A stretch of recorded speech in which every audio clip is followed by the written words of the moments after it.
C. Joseph Vijay எனும் நான்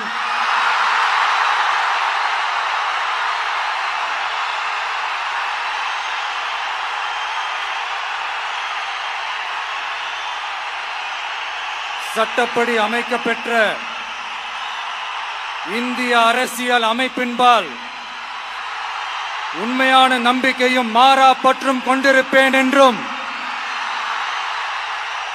இந்திய நாட்டின் ஒப்பில்லாத முழு முதல் ஆட்சியையும் ஒருமையையும் நிலை நிறுத்துவேன் என்றும் தமிழ்நாட்டு அரசின் முதலமைச்சராக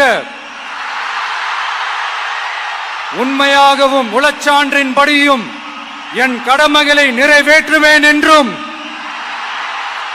அரசியல் அமைப்பிற்கும் சட்டத்திற்கும் இணங்க அச்சமும் ஒருதலை சார்பும் இன்றி விருப்பு வெறுப்பை விலக்கி பலதரப்பட்ட மக்கள் அனைவருக்கும் நேர்மையானதை செய்வேன் என்றும் ஆண்டவன் மீது ஆணையிட்டு உறுதிமொழிகிறேன்.